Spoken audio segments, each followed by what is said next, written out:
paano makahanap ng trabaho dito sa Australia kapag first time mo pa lang na nakarating dito.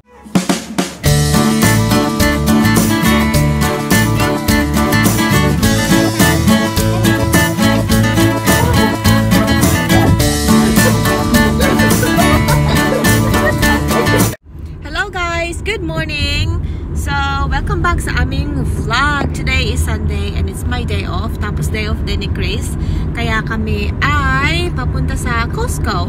Pero actually, ang topic natin today sa ating vlog is kung paano makahanap ng trabaho dito sa Australia kapag first time mo pa lang na nakarating dito or you know, you need to find a job pagdating dito. So, pero before tayo pumunta sa topic na yan, samahan niyo muna kami guys sa Costco. Tara, check natin ang mga prices sa Costco. May bibilhin lang kami kasi usually kapag day off, nagluto si Chris ng medyo masarap kasi nga day off namin pareho. So, we have time to cook and of course enjoy the nice meal as well with the whole family.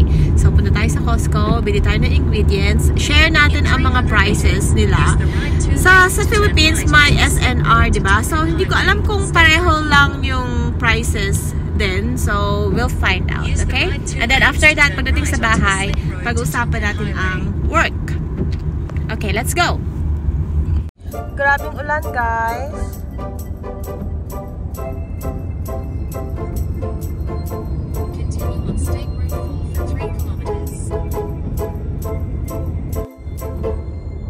You okay, June?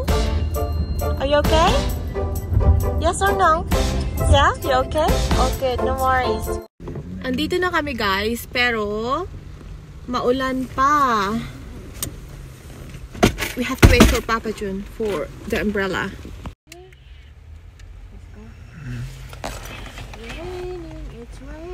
It's raining today.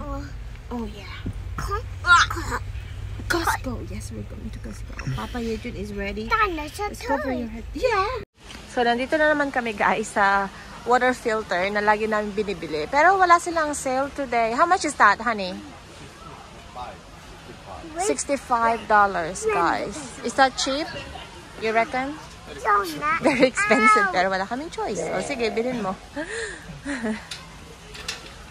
Ito yun siya. This one. The Brita. Hinahanap ang batang ito, guys.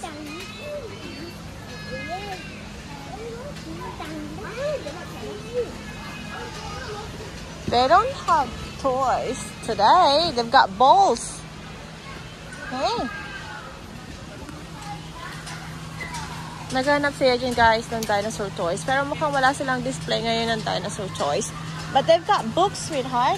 I can show you the books. I can see the books now. Okay.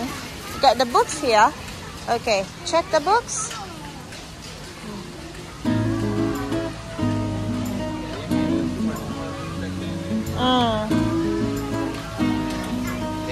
Matilda. Get around first. Dinosaur? Oh, look, look, look, look.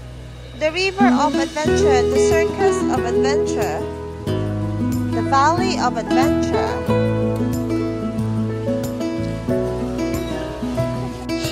We are not in a rush. We can stay a long time.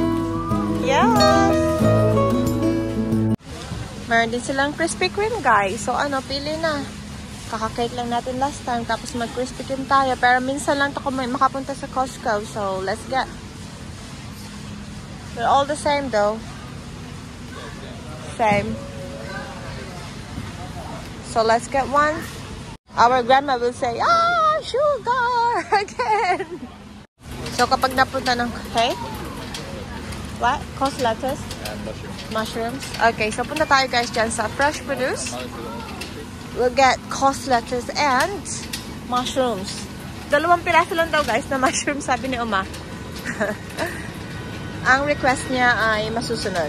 Look what we have. We got cherries here. Cost lettuce is here. Are we gonna get this one? Let's get this one, guys. Yeah. This is for $4.99. This is so mushroom. Malungkot si Adrian kasi wala siyang mahanap na dinosaurs, guys. Pero nag-ano na kami, nag-usap na kami. Which one do you usually buy? Which one is it? Which one?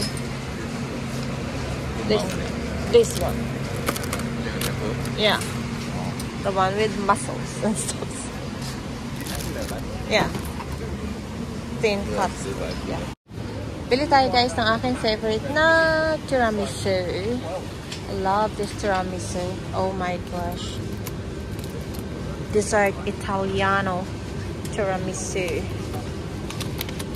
This is just so good. Tignan nyo, guys, yung Olay nila. So, body lotion siya, 2 packs. It's $26.99. 2 packs na yan. Tapos, ito naman, 2 times 500 ml na facial cleanser. It's $25. Which one? How long are we gonna use this? We're gonna use this for 3 years, honey. Bibili sana si Chris. Ang laking cotton buds naman nun. Ang dami masyado. I wonder if buying this one. Kasi pa maganda to sa skin eh. Olive oil. I'm not too sure. Pero marami pa kasi akong stocks ng mga Korean products. Isang box pa, guys. Kaya hindi ako makabili. Pag uwi na ng Pinas yung mga ganito. Pasalubong maganda mga ganyan. Kasi mahal yan sa atin.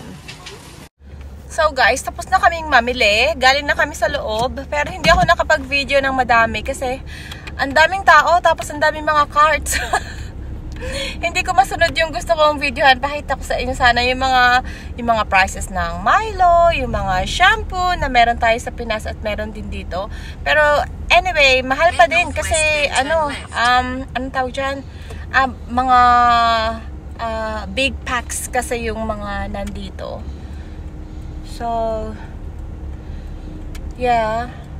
Kapag i-convert natin yung Australian money to Philippine money, ay naku, wala tayong mabibili dito sa Australia kasi everything is actually expensive.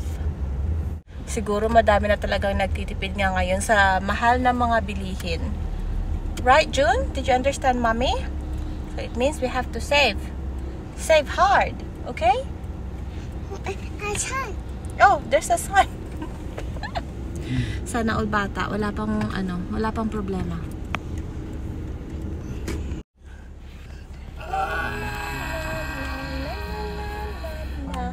Pauwi na kami.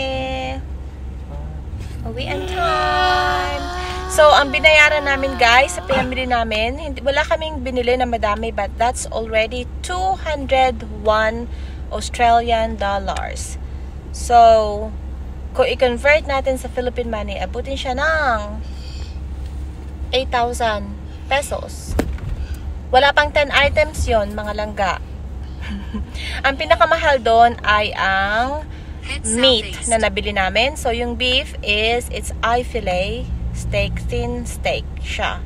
So, that is already $80.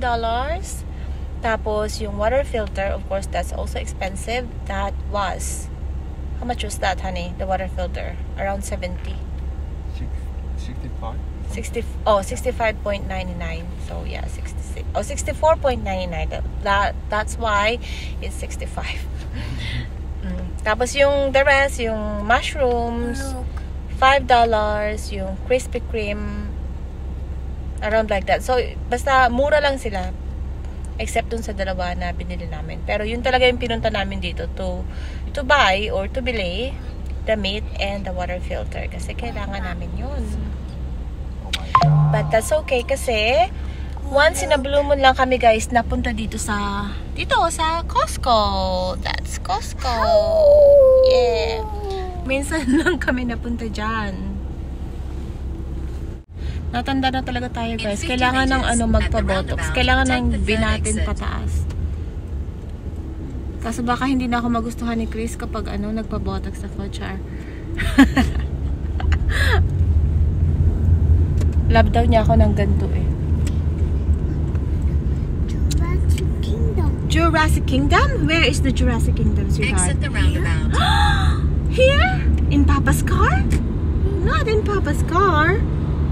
In 500 meters, take the top. Uwian time na guys. Tapos na ang ulan. Maganda na ang panahon. Actually today 50% lang naman yung rain. So siguro hindi na siya uulan. Siguro tapos na. Magandang hapon na po at ngayon na ako nakabalik na naman. Pero syempre, katulad ng promise ko, as I promise, pagpapatuloy natin yung ating pinag-uusapan kanina. So, pagdating dito sa Australia guys, kapag gusto nating maghanap ng trabaho, maraming mapag-a-applyan naman talaga. Maraming trabaho, especially nung time na dumating kami dito. It was way 2017. So, yung mga websites guys na pwede nyong pag-checkan ay merong seek.com, indeed.com, my Gumtree, my Facebook. Tapos syempre kapag mga Pinoy tayo, meron din tayong mga kababayan na naghahanap ng mga katrabaho, naghahanap ng mga workers na kung saan matutulungan tayo pa na makahanap ng mas suitable na job for us. Merong may group sa Facebook for Filipinos. So, kapag may mga questions kayo doon, pwede kayo magtanong about visa, jobs, ganyan. May mga tumutulong tayo ng mga kababayan na nasagot ng ating mga katanungan. So, yun nga guys, kapag nagpunta kayo dito sa Australia, pwede nyo i-visit yung mga websites na yon para makahanap ng trabaho. Maraming mga trabaho guys na mapagpipilian talaga. Maraming mga trabaho na nagbibigay ng magandang salary. Maraming mga companies na they follow the standard minimum of salary. So, you don't really have to worry. Pero syempre kapag mag-isa ka lang na let's say you're a student, tapos mag-isa ka lang din na nag-work and nagpapaaral sa sarili mo, makakaahon naman talaga, makakabayad ka ng tuition fee, pero syempre pagdating sa savings, mahirap talaga. So, kailangan lang talaga ng tibay ng loob, and it's much better kapag dalawa kayo para nagtutulungan kayo. At the same time, syempre yung homesick talaga dito, hindi may iwasan. Kahit saan naman tayo na bansa magpunta, may ganyan talaga tayo na mararamdaman. Pero syempre, practicality speaking, we have to work hard and we have to save. Kailangan nating labanan yung homesick na yan. So, for those who are coming here and planning on visiting or staying in Australia, fighting mga langga. Kaya natin to.